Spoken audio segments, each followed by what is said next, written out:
साहेब तुम्हाला पटलं का हो? बापाच्या वयाचा एक माणूस समोर बसलेला आहे आणि त्याच्या अंगावरती पाण्याचा फवारा मारायला तुम्ही परवानगी दिलीत।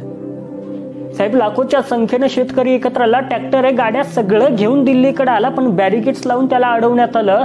साहेब जसं एखाद्या घरामध्ये कुत्र्याला परवानगी नाही असा बोर्ड लावला जातो तशी अवस्था तुम्ही शेतकऱ्यांची केली।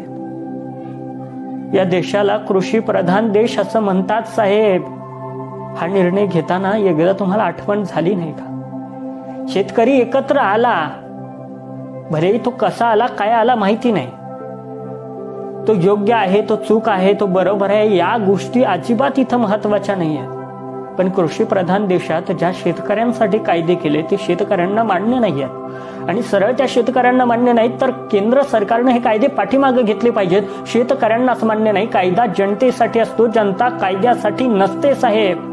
लाखोंच्या संख्येने शेतकरी एकत्र येऊन सांगतात आम्हाला हे कायदे नकोयत, आम्हाला अजिबात नाही पाहिजे। भले कायदे चांगले असतील वाईट असतील महत्वाचं नाहीये, पण जर त्या शेतकऱ्यांना नको असतील तर तुम्ही बळजबरीनं का तुमचं घोडं पळवताय साहेब? साहेब एखाद्या पिकाला जर खुरप्याचा धक्का लागला ना तरी सुद्धा तासभर हळहळ करणारा आमचा शेतकरी बाप साहेब एवढा कठोर झालाय, याच्या पाठीमागं काहीतरी कारण असलंच पाहिजे। एवढ्या मोठ्या संख्येने एकत्र येऊन आक्रोश मांडलाय त्या शेतकरी बापानं, इतक्या हळव्या मनाला तुम्ही कठोर बनवलं साहेब, त्यात काहीतरी गोंधळ असला पाहिजे। मी अनेकदा सांगत असतो शेतकरी मेहनतीच्या बाबतीत कमी पडलाच नाही, कारण की सकाळी 7-8 वाजल्यापासून तो शेतात आहे, संध्याकाळी 10-11 वाजेपर्यंत एवढंच काय, तर ज्यावेळेस लाईट येईल त्यावेळेस शेतकरी वावरात आहे। 1 वाजलेला असो 12 वाजलेला असो कधी शेतकरी वावरात आहे। शेतकरी मेहनतीच्या बाबतीत कमी पडलाच नाही साहेब।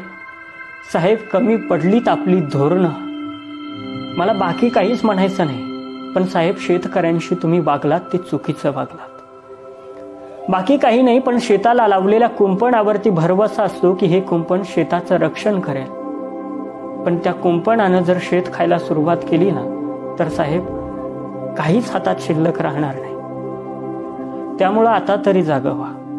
शेतकरी देशाचा कणा आहे हे मान्य करा। मी जरी महाराष्ट्रातून असलो ना तरी सुद्धा शेतकरी ही माझी जात आहे आणि मी माझ्या जातीसोबत कायम उभा असणार। I support Indian farmer.